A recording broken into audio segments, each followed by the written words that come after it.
کا معنی یہ ہے کہ جو حکم دے وہ کرو، اور اتباع کا معنی کہ جو کرے وہ کرو۔ تو اطاعت کا معاملہ تو کچھ ہلکا ہے، جو حکم دے وہ کرے، مگر اتباع کا معاملہ وہ بڑا کوئی چیز ہے۔ کیا یہ ممکن؟ میں تھوڑی سی تفصیل میں لے جاؤں گا آپ کو تاکہ آپ بھی سمجھیں کہ یہ حکم کتنا سخت ہے۔ ہم کس بات میں رسول جیسی بات کریں؟ ہم تو کلمہ پڑھنے میں بھی رسول کی اتباع نہیں کر سکتے۔ کیوں؟ رسول کا کلمہ کیا؟ رسول کا کلمہ لا الہ الا اللہ انی رسول اللہ، یہ رسول کا کلمہ۔ وہ تو ہم جو پڑھتے ہیں وہ مومنین کا کلمہ، لا الہ الا اللہ محمد رسول اللہ، یہ کس کا کلمہ؟ یہ مومنین کا کلمہ۔ اور رسول کا اپنا کلمہ کیا؟ لا الہ الا اللہ انی رسول اللہ یا ایھا الناس انی رسول اللہ الیکم جمیعا۔ اے لوگو میں تم سب کی طرف اللہ کا رسول۔ تو رسول کا کلمہ کیا؟ لا الہ الا اللہ انی رسول اللہ، نہیں ہے کوئی معبود اللہ کے سوا اور میں خدا کا رسول ہوں، میں خدا کا رسول۔ ہے کوئی پڑھنے والا؟ کرو اتباع۔ ہے کوئی کہنے والا؟ ارے رسول والا کلمہ اگر تم پڑھ لو تو کافر ہو جاؤ۔ رسول جو کلمہ پڑھتے ہیں، رسول جو کلمہ پڑھتے ہیں اگر تم پڑھ لو تو کافر ہو جاؤ۔ تو کلمہ پڑھنے میں بھی تم اتباع نہیں کر سکتے۔ نماز پڑھنے میں آئیے صاحب ایک ایک چیز کا، ہندی کا چندی، اردو کا سردو کر دو۔ نماز پڑھنے میں آپ اتباع کریں گے؟ میں ایک بات بتاؤں، موٹی موٹی بات جو آسانی سے آپ سمجھ سکتے، موٹی موٹی بات۔ ہم پر آپ پر رات دن میں کیا نماز فرض ہے؟ 5 ہی نا؟ اور رسول پر کیا نماز فرض ہے؟ 6۔ تہجد بھی رسول پر فرض۔ ہم پر جو فرض ہے وہ 5 اور رسول پر فرض ہے 6۔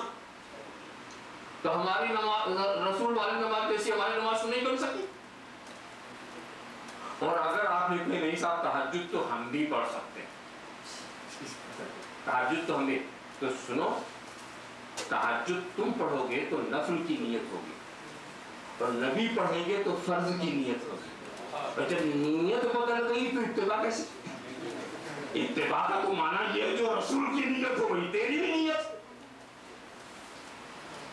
آپ سوچیں۔ اور دوسری بات کیا ہے؟ یہ تو ایک حقیقت کی بات ہے، مگر سرکار بھی ہماری کمزوری کو جانتے ہیں اور سمجھتے ہیں کہ یہ ہماری نماز جیسی نہیں پڑھ سکتا۔ تو سرکار نے ہمیں حکم دیا صلو کما رأیتمونی اصلی، تم نماز ویسے پڑھو جیسے مجھے تم پڑھتا ہوا دیکھو۔ میرے اپنے دیکھنے پر لگا دیا، یعنی جیسی میری نماز ہے ویسی پڑھو، یہ نہیں کہا جیسی میری نماز ہے ویسی پڑھو، یہ نہیں کہا، یہ تو کوئی کر بھی نہیں سکتا۔ بلکہ جیسا دیکھو، تب تم کیا دیکھو گے؟ قیام دیکھو گے، بیٹھنا دیکھو گے، سجدہ دیکھو گے، کیا سنو گے؟ تسبیح سنو گے، قرات سنو گے، اٹھنا بیٹھنا دیکھو گے، یہی تو دیکھو گے نا۔ دیکھنے سننے کی چیزیں یہی سب تو ہیں، تو اتنے ہی تو کر سکو گے نا۔ مگر نبی کی جو دل کی کیفیت، نبی کا خشوع، نبی کا خضوع، نبی کی کیفیت نیاز، نبی کی محویت، اگر وہ تمہارے لیے لازم ہوتی تو کبھی نماز پڑھ سکتے؟ تو نبی نے کتنی آسانی کی کہ بس جتنا دیکھو وہ کرو، اور اگر میری والی تو نماز پڑھنے چاہے گا تیرا پتا پانی ہو جائے گا۔ کبھی تم میری والی نماز نہیں پڑھ سکتا، تیرے پاس میرا خشوع کہاں سے آئے گا، میرا خضوع کہاں سے آئے گا، میری محبوبیت کہاں سے آئے گی، میرا استغراق کہاں سے آئے گا، اور جلوہ حق میں جو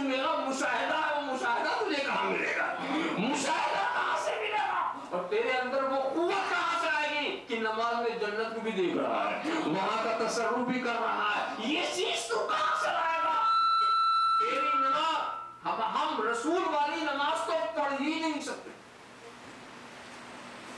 تو نماز پڑھنے میں بھی ہم رسول کی طرح نہیں, کلمہ پڑھنے میں بھی ہم رسول کی طرح نہیں, روزہ رکھنے میں تو سنو, ہم لوگ تو روزے کے عادی ہیں نا. رمضان شریف میں جب آتا ہے تو کیا ہوتا ہے, سحری بھی ہے افطار بھی ہے.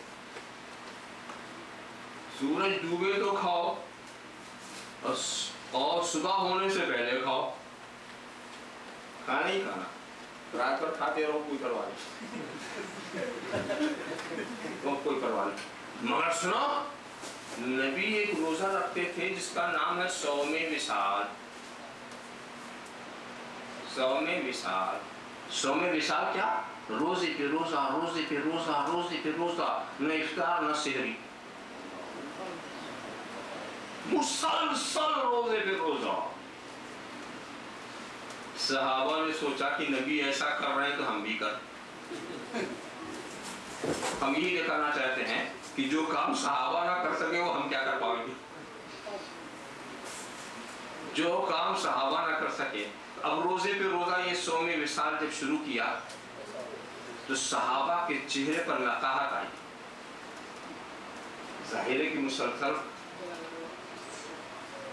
ارے بھی میں آپ کو بتاتا ہوں کہ گرمیوں کے موسم میں ماشاءاللہ آپ کو کھا پی کر کے تو روتا رہتے ہیں نا, کھانے پینے میں کوئی کمی نہیں ہوتی, اور بڑی اجازت بھی رہتی ہے, چاہے بقدر بادام کھاؤ چاہے بقدر گودام کھاؤ, مگر اتنا نہ کھانا کہ موت کے قریب چلے جاؤ. جس کو ہضم کر سکو وہ کھاؤ. ہے اتنا کھا پی کر کے دوپہر میں ذرا چہرہ دیکھو روزہ داروں, ایسا لگتا ہے کہ کیا نقاہت آ گئی اتنا کھانے پینے پر, کیا حالت ہوتی ہے چہرے کی. اور اگر کہیں ہمارے انڈیا کی گرمی سے آپ کو پالا پڑ جائے, جناب والا حلق خشک ہو جائے, زبان سوکھ جاتی ہے اتنا کھانے پینے کے بعد, اور اللہ کے رسول روزے پہ روزہ, روزے کے روزہ, نہ چہرے کا کوئی نقاہت ہے, نہ کوئی کمزوری ہے, نہ عبادت کے اندر کوئی کاہلی ہے. آپ خیال کرتے چلے جائیں, سوچتے چلے جائیں. صحابہ نے جب سوچا تو صحابہ جن کی قوا بہت مضبوط تھی, روحانی طاقت بہت بڑا کی تھی, مگر وہ بھی مزمحل ہو گئے. تو سرکار نے پوچھا کیا حال ہے, کیا حال ہے؟ کہ حضور آپ نے صوم وصال کیا, ہم نے نہیں کیا. ارے اگر ہم لوگ بھی صوم وصال شروع کر دینا تو 3 دن میں سبھی کا وصال ہو جائے, کوئی رہے نا. تو سرکار کیا کہتے ہیں, ایکم مثلی, یا تم میری طرح ہو, چلے ہو نقل کر رہے, لست کاحد منکم, میں تم میں جیسا نہیں ہوں. ابھی تو عند ربی یطعم ربی ویسقین, میں اپنے رب کے ہاں شباش ہوتا ہوں, وہ مجھے کھلاتا پلاتا. تم میری نقل کرنے چلے ہو, وہ مجھے کھلاتا پلاتا ہے. دوستو یہاں پر میرا ذہن ایک دوسری بات کی طرف چلا گیا کہ چل کے رسول سے پوچھے, اللہ کے رسول آپ کا خدا کیا کھلاتا, کیا پلاتا ہے؟ اس لیے کہ خلوت و جلوت والے دیکھ رہے ہیں کہ آپ کچھ کھاتے پیتے نظر نہیں آتے. خدیجہ الکبریٰ سے پوچھو, عائشہ صدیقہ سے پوچھو, حضرت ام سلمہ سے پوچھو, ازواج مطہرات سے پوچھو, کیا نبی کچھ اندر چھپ کے کھا لیتے ہیں, کہ کچھ چھپ کے کھا لیتے ہیں؟ نہیں, کسی نے کھاتے ہوئے نہیں دیکھا. باہر والے محرم اسرار محرم راز صدیق اکبر سے پوچھو, کیا کبھی کھاتے دیکھا؟ نہیں. تو اے محبوب آپ کیا کھاتے ہیں, کیا کھلاتے ہیں؟ تو دوستو بات کچھ اور ہے. میں یہاں ایک بڑے نقطے کی طرف آپ کے ذہن کو لے جانا چاہتا ہوں کہ خدا نے ہمیں جسم دیا ہے اور خدا نے ہمیں روح دیا ہے. خدا ہمارے روح کا بھی رب ہے, جسم کا بھی رب ہے. روح کا بھی خالق ہے, جسم کا بھی خالق ہے. روح کا بھی مالک ہے, جسم کا بھی مالک ہے. روح کا بھی رازق ہے, جسم کا بھی رازق ہے. خدا دونوں کو رزق دیتا ہے، روح کو بھی رزق کی ضرورت ہے، جسم کو بھی رزق کی ضرورت ہے، تو خدا مگر دونوں کا رزق الگ ہے۔